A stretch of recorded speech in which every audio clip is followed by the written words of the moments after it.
네, 이어서 11번부터 문제풀이 다시 시작하겠습니다. 11번, 다음 괄호 안의 단어를 시제에 맞게 바꾼 것으로 적절하지 않은 것은입니다. 자, 네, 기상예보이네요. 월요일 아침입니다. 어제는 전국적으로 많은 양의 비가 내렸습니다가 되어야겠죠? 많은 양의 비가 내렸습니다. 어제라고 했으니까 내렸습니다가 맞잖아요. 과거 시제 선어말 어미 엇을 써줘야겠죠. 이 내렸습니다 같은 경우에는 어떻게 분석할 수 있냐면요. 내리다의 어간 내리와 과거 시제 선어말 어미 엇, 그 다음에 하십시오체의 종결형 어미 습니다가 합쳐진 것이죠. 네. 근데 여기서 약간 여러분들 의아해할 수 있는 게 어제라고 하는 과거인데 왜 이것을 턴이 아니라 만은으로 써야 하느냐. 선생님 형용사잖아요. 많다는 상태, 형용사고 형용사의 과거 시제는 분명 던이라고 배웠는데 왜 여기서는 현재 시제인 은을 쓰나요? 이게 어제인데요. 자, 이게 왜 그런 거냐면요. 생각해 보세요. 어제 입장에서 봤을 때는 그 비가 많았던 게 현재였죠. 그러니까 우리가 지금 입장에서 보자면 어제 비가 내렸던 것이지만 하지만 어제 비가 내렸던 그 시점에서 보면은 이 많은 양의 비는 그 당시에 비가 많다가 현재로 있었어요.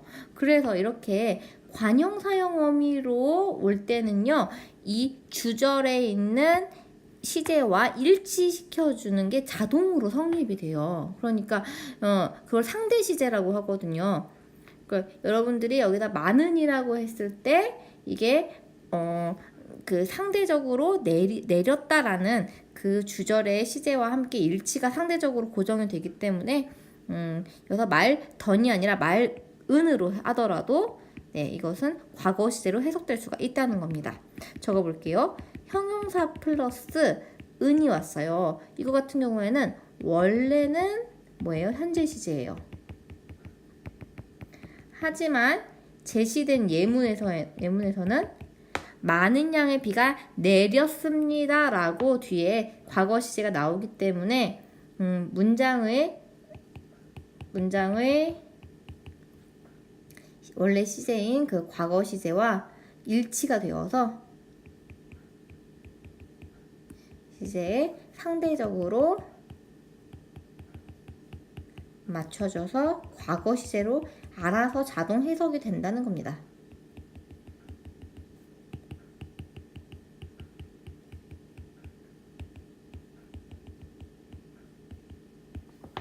네, 그래서 여기서 맑은은 그래서 과거 시제고 과거 시제로 해석이 되기 때문에 그래서 말은으로 이제 써도 괜찮다 이런 얘기입니다. 네, 여기서 맑은은요, 여전히 현재 시제라고 우리가 해석을 할 수도 있어요. 그러니까 이거를 이제 상대적으로 이 과거 입장에서 봤을 때는 상대 시제로는 현재이지만, 네, 절대적인 입장에서 봤을 때는 이게 우리가 절대적인 기준으로 봤을 때는 과거에 있었던 일이니까 과거 시제라고 보는 거죠. 사실 뭐 상대 시제, 과거 시제도 뭐 임용 시험 같은 데서는 중요한 개념으로 나오지만 여러분이 뭐 굳이 알 필요까지는 없지만 그래도 문제로 나왔으니까 일단 가르쳐 주긴 할게요.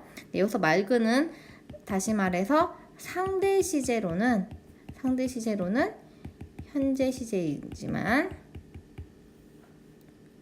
네, 절대 시제로 해석했을 때는 과거 시제라는 얘기입니다. 제시되어 있는 예문에서 그 과거 입장에서 보면 상대적으로 현재의 맑은 하늘인 것이지만 하지만 그 비가 많은 양의 비가 내렸던 그 절대적인 시점으로 보면 과거에 있었던 일이니까 그래서 네, 과거 시제라는 거예요. 여기에 있던 이 표현은요, 맑다의 형용사에 은이 붙은 거는 원래 원칙적으로 현재 시제로 해석이 되는데 제시되어 있는 예문은 문장의 시제에 상대적으로 현재 시제로 맞춰졌던 것이기 때문에 그래서 사실 절대적으로는 과거 시제로 해석된다는 그런 뜻입니다. 네, 이렇게까지 어렵게 나오진 않을 것이지만 그냥 참고로 알아두세요. 자, 그 다음에 4번 덥겠습니다를 보면요. 오늘 낮 최고 기온은 25도에서 32도까지 올라타서 덥겠습니다가 되어야겠죠. 왜냐면 이 오늘 낮은 미래의 일이거든요. 일기예보가 보통 아침에 하잖아요. 그러니까 오늘 낮은 아직 오지 않은 미래예요. 그래서 이 오늘 낮에는 덥겠습니다라고 뭐가 와야 돼요? 미래 시제 선어말 어미 get이 와줘야 되는 거죠. 미래 시제 선어말 어미 get이 쓰였습니다. 왜냐하면 오늘 낮은 아직 오지 않은 시간이기 때문이죠. 그다음에 내일은 하고 제대로 딱 미래 시제임을 바로 짚어줬으니까 빗방울은 떨어지겠지요. 네, 떨어졌습니다. 과거 시제가 아니라 어떻게 바꿔줘야 돼요? 떨어지겠습니다로 미래 시제 선어말 어미 get을 써서 네, 떨어지겠습니다로 바꿔줘야 돼요. 왜냐면 내일은이라는 말과 맞춰줘야 되니까요. 알겠죠? 다음 12번 볼게요. 보기를 참고할 때 피동 표현 만드는 과정으로 적절하지 않은 것은 자, 주어가 동작이나 행위를 자기 힘, 네, 제 힘으로 함을 표현하는 것을 능동 표현이라 하고 밑줄 네, 자기 힘으로 하는 건 능동 표현이고요. 다른 주체에게 동작이나 행위를 당하는 것을 피동 표현이라고 한다. 내 힘으로 하면 능동, 다른 사람한테 당하면 비동이래요. 능동과 피동은 서로 반대되는 개념입니다. 자, 모기가 나를 물었다는 뭐예요? 능동문이죠. 내가 모기에게 물렸다는 모기한테 물림을 당한 거죠. 그러니까 이건 피동문이에요. 자, 이거 아주 많이 나온다 그랬죠? 뭐냐면요. 능동문에서의 주어는 피동문에서의 부사어가 된다는 거. 그리고 능동문에서의 목적어는 피동문에서의 주어가 된다는 겁니다. 모기가라는 그 주어는 어떻게 돼요? 모기가라는 주어는 모기에게라는 부사어가 되고 나를이라는 목적어는 내가라는 주어가 되었죠. 네, 이거 꼭 기억해 주세요. 목적어 능동문의 목적어는 피동문의 주어. 그리고 능동문의 주어는 뭐예요? 피동문의 부사어. 네. 그리고 서술어는요. 이렇게 물 얻다에서 물 리었다처럼 어떻게 됩니까? 피동 전미사 이희리기 중에 하나가 합쳐지게 됩니다. 네. 피동 전미사 이희리기 중에 하나가 결합되는 이런 방법 1번 이렇게 있고요. 두 번째 되다. 이거는 앞에 체언이 온다는 거예요. 체언 플러스 되다. 그리고 3번 아어지다. 4번 뭐뭐 하게 되다. 이렇게 네 가지가 있는데요. 이거 그때 가르쳐줬죠? 1번과 2번. 그러니까 이희리기와 뭐뭐 되다는 얘는 뭐라고 해요? 파생적 피동이라 그래요. 여기서 이 되다는 체언, 명사 플러스 되다를 말합니다. 뭐 구속되다, 변화되다, 관련되다처럼 체언 플러스 명사 플러스 되다예요. 되다. 그다음에 아어지다나 뭐뭐 하게 되다 같은 경우에는 통사적 피동이라고 하죠. 통사적 피동. 파생적 피동은 다른 말로 짧은 피동이라고도 하고요. 파생적 피동은 다른 말로 짧은 피동이라고도 하고 통사적 피동은 다른 말로 긴 피동문이라고도 하죠. 긴 피동. 네, 이렇게 있습니다. 자, 그럼 한번 보세요. 1번 능동문의 주어를 피동문의 부사어로 바꾼다. 예, 맞죠? 능동문의 주어 모기가 나를 물었다 해서 모기가 이게 주어가 어떻게 돼요? 피동문에서는 내가 모기에게 물렸다. 부사어가 됐네요. 맞죠? 그 다음에 모기가 나를 물었다. 그래서 목적어 나를이 피동문에서 뭐가 돼요? 내가 모기에게 물렸다처럼 내가 주어로 바뀌죠. 네, 맞네요. 능동문의 서술어에 아어지다를 활용하여 피동 표현으로 바꾸기도 한다. 여기서 피동 전미사 이희리기 뿐만 아니라 뭐뭐 되다 아어지다도 있다고 했으니까 맞는 표현이죠. 자, 아어지다로 바꿔진 표현 어떤 게 있나요? 뭐 예를 들면 나뭇가지가 가위에 잘라졌다 이런 표현이 있을 수 있고요. 잘라졌다는 잘라 플러스 아지 플러스 엿 플러스 다가 되겠죠. 잘라졌다. 이것은 잘라 플러스 아지 플러스 엇 플러스 다 이렇게 되겠죠. 잘라졌다. 여기서 엇은 과거 시제 선어말 어미입니다. 뭐 그 외에도 교실문이 고쳐졌다 이런 표현도 아어지다가 사용됐죠. 뭐 고쳐졌다. 고치 플러스 어지 플러스 엇 플러스 다죠. 얘도 적어줄게요. 고쳐졌다. 고치 플러스 어지 플러스 엇 플러스 다. 이런 표현들은 어지다를 활용한 표현입니다. 다음에 4번 능동문의 서술어에 접사 이히리기를 붙여 피동사로 바꾼다. 그렇지요. 네, 보다를 보이다로 바꾸거나 먹다를 먹히다로 바꾸거나 이런 표현들이 뭐라고 했어요? 바로 네, 피동사로 바꿔진 파생적 피동문이라고 했었죠. 기 같은 경우에는 담기다 이런 게 있죠. 리는 지금 생각나는 게 당장 없어서 네 넘어가고요. 5번 그다음에 서술어를 뭐뭐하게 되다로 바꾸게 되면 능동문의 주어는 그대로 피동문의 주어가 된다라고 했는데 이거 엄청 헷갈릴 수 있어요. 왜냐면은 모기가 나를 물었다를 이제 바꿨을 때 애들이 모기가 나를 물게 되었다 이렇게 바꾸면 모기가는 모기가로 그대로 주어가 되는 게 아닌가 이렇게 생각할 수 있거든요. 하지만 이 뭐뭐하게 되다도요 충분히 피동문으로 그냥 이제 사용이 됩니다. 사실 모기가 나를 물었다를 피동문으로 바꾸려면은 내가 모기에게 물렸다나 내가 모기에게 물리게 되었다 이렇게 약간 그 이중피동이라 좀 잘못된 또 표현이기도 하죠. 그러니까 이 모기가 나를 물었다라는 그 문장 자체가 뭐뭐하게 되다로 바꾸기에는 좀 적합치 않은 문장이라서 여러분이 헷갈렸던 거예요. 자, 적어볼게요. 모기가 나를 물었다 같은 경우에는요. 내가 모기에게 물렸다 이것만 좀 제대로 된 표현이지 내가 모기에게 물게 되었다 이런 표현은 좀 약간 웃기잖아요. 이게 말이 안 되죠?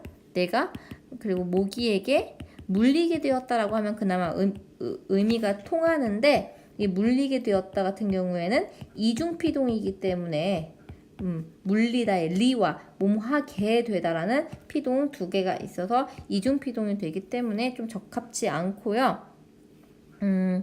적합한 문장으로 이제 바꿔볼게요. 뭐뭐하게 되다가 마치 이히리기나 아어지다처럼 충분히 그냥 피동 표현으로 쓸 수가 있어요. 어떤 문장인지 한번 예를 들어 볼게요. 어머니가 나를 굶겼다. 자, 요걸 한번 바꿔볼게요. 바꾸면 어떻게 되냐면요. 나는 어머니에 의해 굶게 되었다. 이렇게 하면 되겠죠? 굶게 되었다. 이렇게 하면은 보세요. 어머니가 라는 주어가 어머니에 의해 라는 부사어가 되었어요. 그리고 나를이라는 목적어는 능동문의 목적어는 나는이라는 피동문의 주어가 되었죠. 똑같아요. 이히리기로 바꾼 거나 이렇게 뭐뭐하게 되다나 바뀌는 게 똑같죠. 한 개 더 예를 들어볼게요. 명탐정 코난 알죠? 자, 코난이 진실을 드러냈다. 이거를 바꿔주면요. 진실이 코난에 의해 드러나게 되었다. 이렇게 바꿀 수 있겠죠.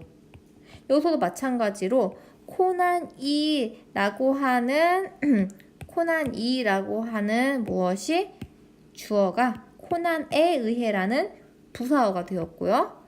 그리고 진실을이라는 목적어가 진실이라는 주어가 되었어요. 그렇기 때문에 뭐뭐하게 되다로 바꾸었을 때에도 능동문의 주어는 그대로 피동문의 주어가 아니라 피동문의 뭐가 됩니다? 부사어가 됩니다. 알겠죠? 그 다음 13번 볼게요. 다음 문장 중 피동 표현이 사용되지 않은 것 골라보겠습니다. 사자가 쥐에 밟혔다. 능동문은 쥐가 사자를 밟았다 였죠. 네, 이거 밟혔다는 밟다 플러스 피동전미사 히, 다 이렇게 합쳐 과거 시제 엇과 어말어미 다가 합쳐진 것이기 때문에 이 히가 피동의 의미가 있고 밟는 걸 당했다는 뜻이니까 피동 표현 맞네요. 파란 하늘이 보였다. 능동문은요, 우리가 파란 하늘을 보았다. 이렇게 될 수 있겠죠. 그래서 여기서 파란 하늘이 보였다에서 보다도 보 플러스 이 플러스 플러스 다로 쓸 수 있습니다. 이때 이가 피동전미사 이가 되는 거죠. 사실상 이 파란 하늘은요, 사람들한테 보는 걸 당하는 그런 객체잖아요. 파란 하늘은 보는 걸 당하죠, 사실. 그러니까 여기서 보였다는 뭐예요? 네, 피동사로 충분히 우리가 볼 수 있는 거예요. 그다음 범인이 경찰에게 구속되었다. 체언 플러스 구속이라는 체언 플러스 뭐예요? 되다가 합쳐진 문장이죠. 체언 플러스 되다도 피동 표현입니다. 충분히. 네, 이것을 능동으로 바꿔주면 경찰이 범인을 구속했다가 되겠죠. 네, 그래서 이것도 피동 표현이 맞고요. 그리고 여기 구속되었다에서 이 돼 같은 경우에는요. 적어줄게요. 이 돼 같은 경우에는 학교 문법에서 성격을 뭘로 보고 있냐면 바로 피동 전미사로 보고 있습니다. 이희릭이랑 같은 피동 전미사로 보는 거예요. 그러니까 구속되었다에서 이 구속되었다란 단어는 결국 파생어인 거고 구속되었다도 파생적 피동에 속하게 됩니다. 알겠죠? 어머니가 동생에게 밥을 먹였다라고 했는데요. 자, 이거 같은 경우에는 엄마가 동생에게 밥을 먹도록 시킨 거죠. 밥을 먹도록 시키는 행위지, 어머니가 밥 먹는 행위를 당한 건 아니에요. 이 주어가 이 문장을 당한 게 아니라 시킨 겁니다. 그렇기 때문에 4번 문장 같은 경우에는 피동이 아니라 뭐다? 얘는 사동이다. 시킨 문장이다. 그 다음에 이것도 적어주세요. 이 4번 같은 경우에는 자, 주동으로 한번 바꿔볼게요. 사동문의 반대말은 주동문입니다.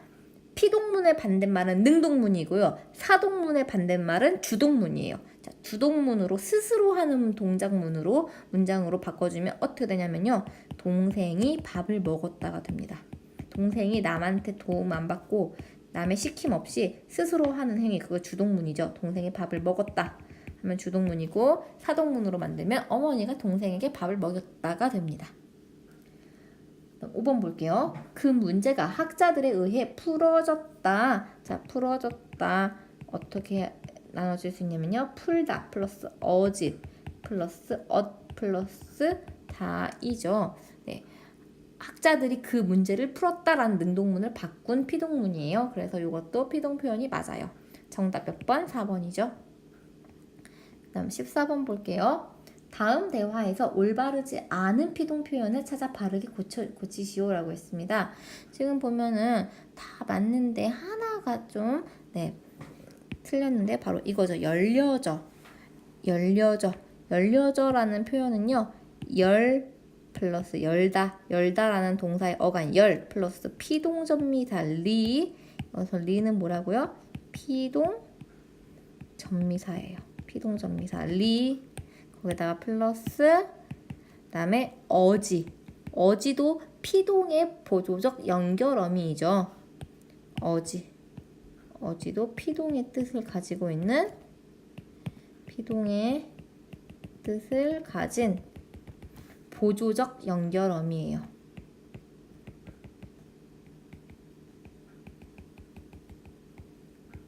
열리 어지 그 다음에 연결어미 어가 쓰였죠.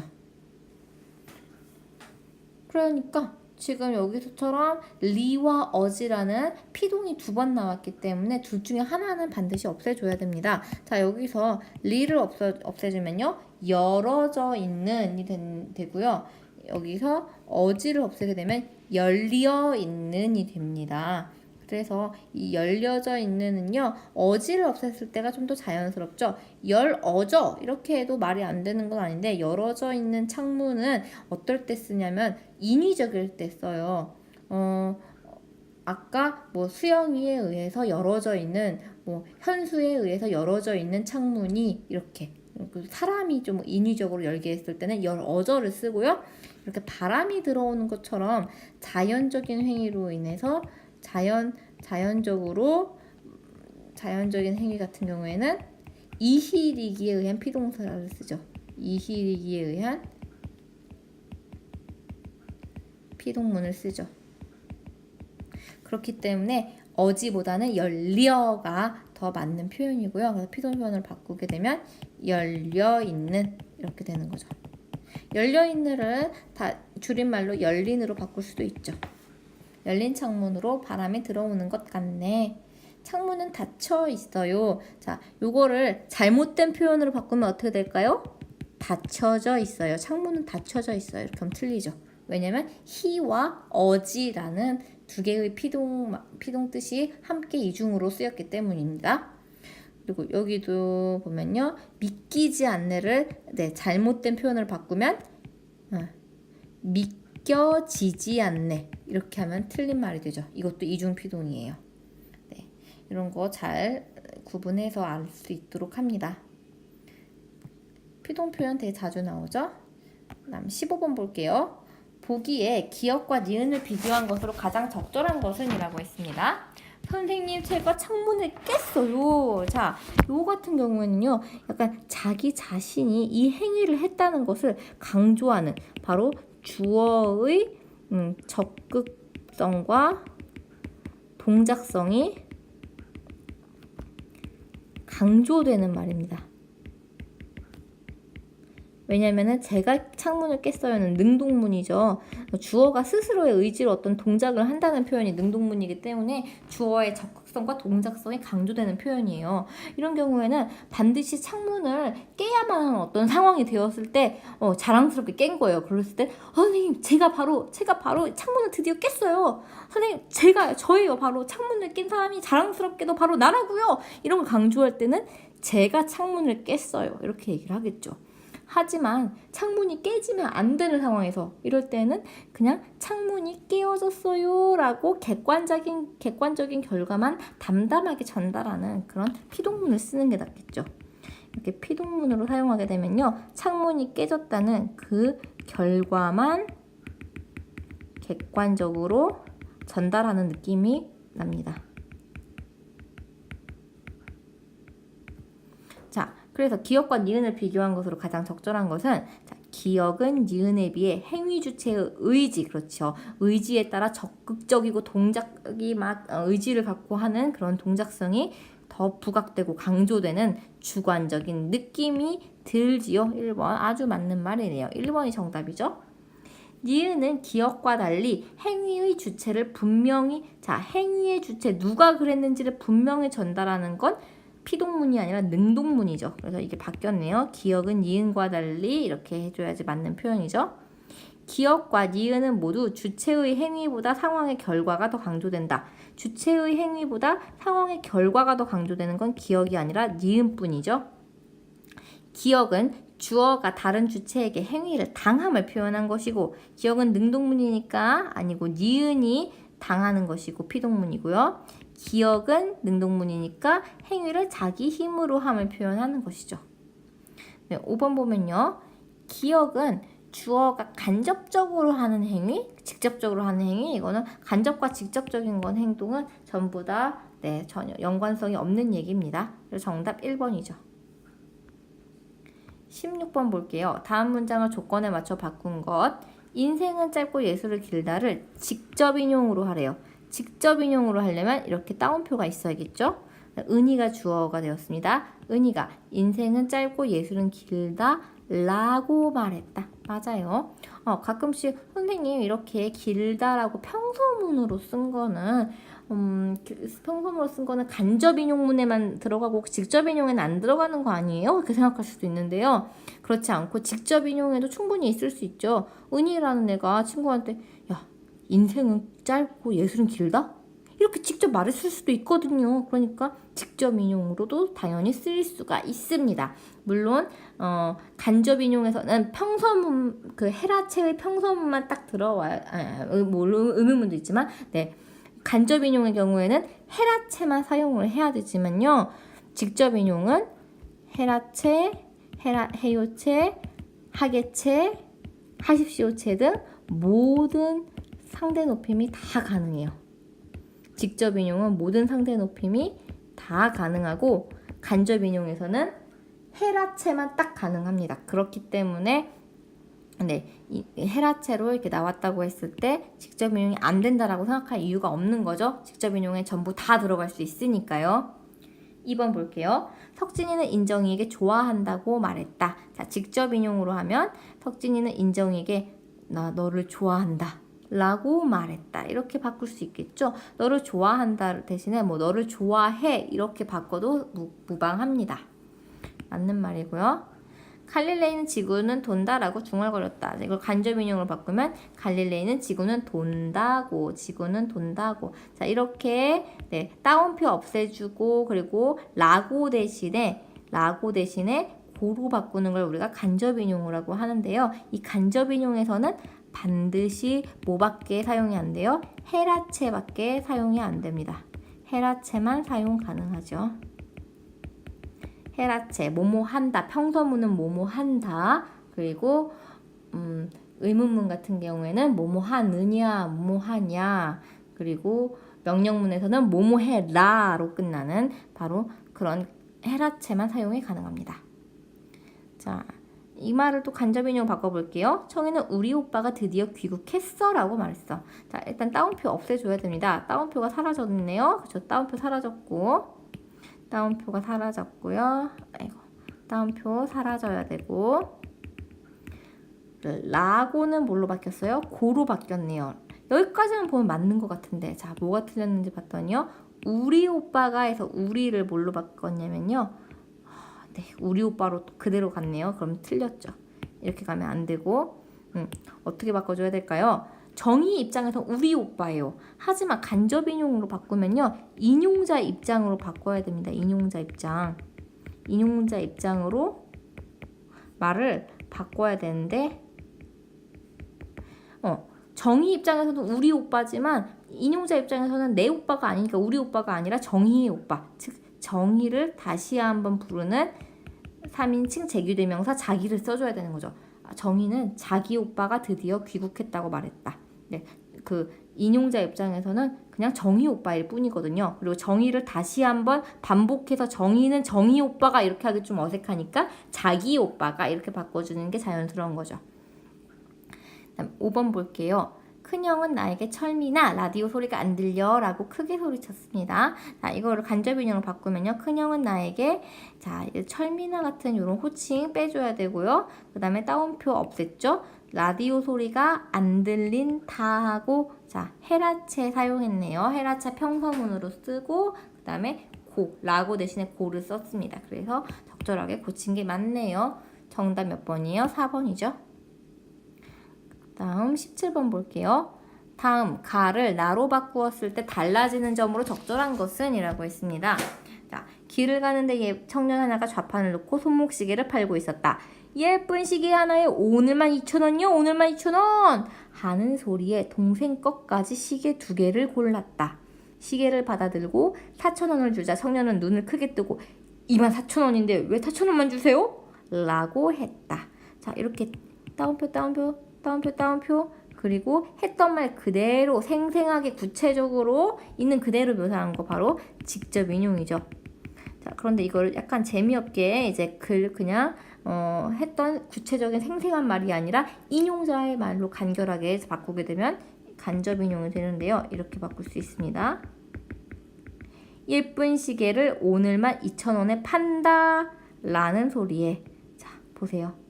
여기 보면은 예쁜 시계 하나에 오늘만 2,000원이요. 오늘만 2,000원! 하면 시장에서 진짜 파는 느낌이잖아요. 근데 예쁜 시계를 오늘만 2,000원에 판다. 네, 굉장히 요약해서 간결하게 그리고 아무 느낌 없이 담백하게 좀 서술한 느낌이죠. 여기도 보세요. 24,000원인데 왜 4,000원만 주세요? 자, 약간 그 사람 목소리가 들리는 듯해요. 하지만 24,000원인데 왜 4,000원만 주냐고 했다. 이렇게 하게 되면은 그냥 좀 평범하게 담백하게 객관적으로 요약해서 말하는 느낌이 들죠. 그래서 자 보면요. 보다 생생한 현장감이 느껴지는 건 직접 인용입니다. 상세하고 구체적인 말화 네, 직접 인용이죠. 그대로 말을 옮겨오니까 직접 인용. 원문을 요약하여 간결하게 표현되는 부분이 생긴다. 이것은 가로 간접 인용이죠. 화자의 주관적인 정서가 직접 청자에게 전달되는 것 직접 인용이죠. 바로 아의 내용을 그대로 전달, 직접 인용이죠. 네, 그러면 가에서 나로 바꿨을 때 달라지는 점은 간접 인용인 3번을 택해야 되겠습니다. 정답 3번입니다. 네, 이렇게 직접 인용과 간접 인용의 차이점, 특징들 이런 것들 잘 알아둡니다. 다음 18번 볼게요. 다음 문장을 간접 인용으로 바꿀 때 그 방법으로 적절한 것은입니다. 나는 선생님께 저는 내일 어디로 가야 해요? 라고 여쭈었다. 이때 인용문의 주어를 어떻게 해야 돼요? 내가로 바꿔야겠죠? 내가. 여기서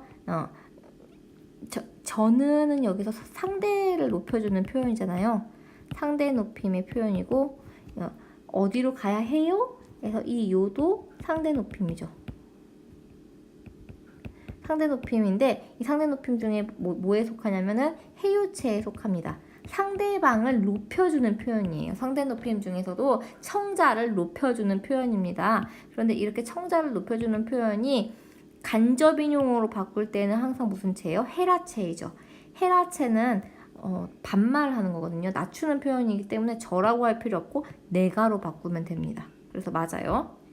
그다음에 전체 문장의 주어를, 그래서 1번이 정답이죠. 전체 문장의 주어를 선생님으로 바꾼다라고 했는데, 자, 여기서 나는이라는 걸 바꿀 필요는 없어요. 간접 인용을 바꾼다고 그 말을 했던 사람이 나에서 선생님으로 바뀌는 건 아니거든요. 그렇기 때문에 간접 인용을 바꿔도 똑같이 나는 선생님께 내가 내일 어디로 가야 하느냐고 이렇게 바꾸니까 주어는 그대로 나로 유지되죠. 주어는 선생님이 바뀌는 게 아니라 나는으로 유지되죠. 그래서 틀렸고요. 3번 시간을 나타내는 내일을 어제로 바꾼다라고 되어 있는데요. 자, 여기서는 지금 이 말을 했던 시점이 언제인지 안 나왔어요. 만약 예를 들어서 그저께 나는 선생님께 저는 내일 어디로 가야 해요? 라고 여쭈었다라고 한다면 이 내일을 어제로 바꿔야 했을 거예요.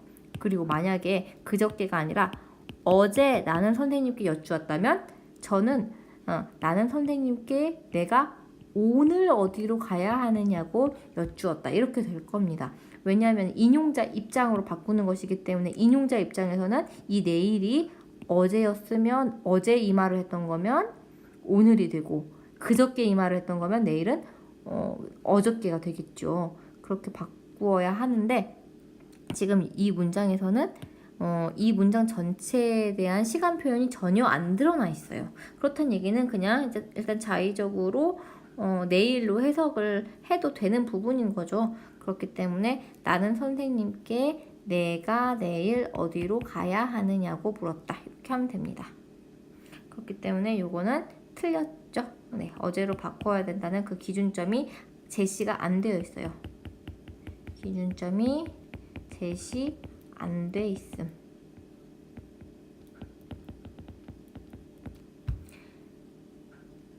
그다음에 4번 인용 문장의 주체를 높이는 표현을 사용한다. 여기서 주체는 누구냐면 바로 나입니다.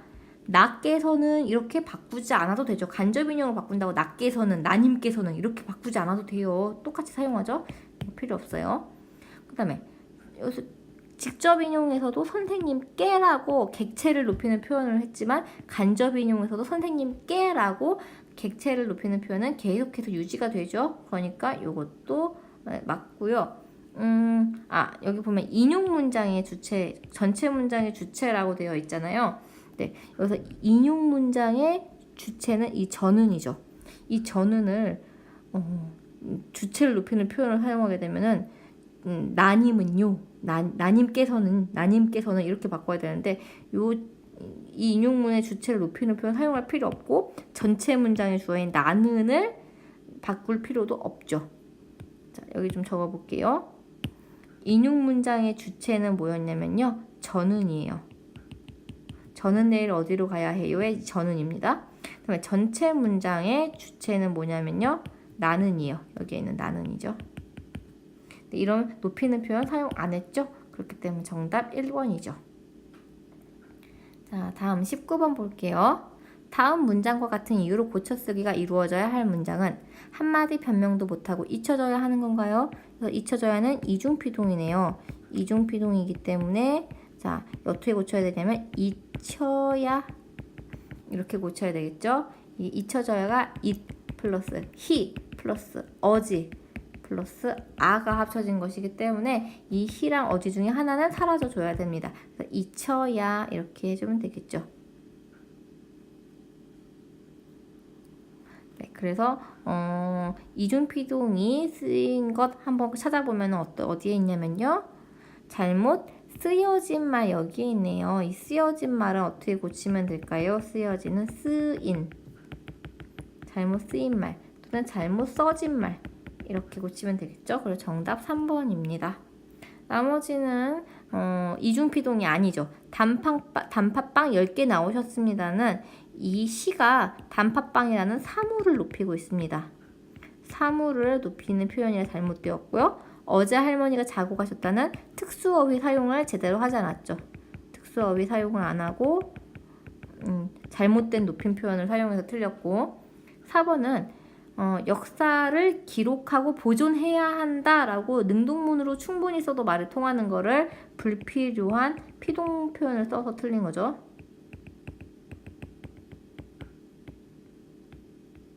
그다음에 5번 하늘을 나르는 이거는 하늘을 나는 이라고 해야지 제대로 된 표준 말이기 때문에 그래서 틀렸죠. 정답 3번이었습니다. 그 다음 20번 볼게요. 보기의 점원의 말의 문제점으로 가장 적절한 것은 네, 망고 주스 한 잔 주세요. 죄송합니다. 망고 주스는 품절 20입니다. 네, 품절 20입니다 해서 이 시는요 품절을 높이고 있네요. 그 다음에 핫초코는 5,000원 20입니다 해서는요 여기서 죄송합니다. 여기서 품절 20입니다 해서 이 시는 품절을 높이는 게 아니라 망고 주스를 높이고 있죠. 네, 주어를 높이는 주체 높임 표현이니까 주어인 망고 주스를 높이게 되겠죠. 네, 망고 주스를 높이고 있고요. 그 다음에 5,000원 20입니다 해서 이 시는요 핫초코를 높이고 있어요. 이런 식으로 주어를 높이는 주체 높임이 쓰이고 있기 때문에 지금 이 주어를 높인 주체 높임이 사물, 망고 주스나 핫초코 같은 사물에 과도하게 쓰이고 있어서 지금 틀렸죠. 정답 1번입니다. 대상, 망고 주스나 핫초코 같은 사물을 사람도 아닌 사물을 과도하게 높이는 표현을 했어요. 그래서 틀렸습니다. 나머지는 다 틀렸는데요. 왜 틀렸는지 볼게요. 상대 높임 표현을 잘못 사용했다. 지금 20입니다. 10입니다. 전부 하십시오체죠. 점원이 손님한테 하십시오체라는 상대 높임 표현 사용하는 것 너무 적절하죠. 그러니까 잘못 사용하고 있지 않았어요. 제대로 사용했죠. 공식적인 상황에서 비격식체를 사용하고 있다. 하십시오체는 뭐예요? 격식체예요. 비격식체가 아니죠. 비격식체를 사용했다는 표현은 틀렸어요. 그리고 손님이 점원한테 물건 파는 게 뭐 그렇게까지 공식적이라고까지 할 상황은 아닌 것 같네요. 주체를 높여야 하는 상황에서 객체를 높이고 있다. 지금 객체 높임 아예 안 나오고 있죠. 직접 높임의 대상에 간접 높임 표현을 사용하고 있다. 지금 보면은 망고 주스는 품절이십니다. 핫초코는 5,000원이십니다는 전부 직접 높임이 사용되었습니다. 간접 높임 사용 안 됐어요. 정답 1번입니다. 네. 자, 오늘도 이렇게 유튜브 보느라 너무너무 수고 많았습니다, 여러분. 정말 수고 많았고 유튜브 보는 모든 사람들에게 1등급이 내리길 기원합니다. 지금 보니까 조회수가 50회 미만이기 때문에 충분히 유튜브 보는 사람들 1등급 받을 수 있어요. 네, 선생님이 축복의 주문을 걸겠습니다. 네, 아브라케다브라 이루어져라. 자, 그럼 안녕.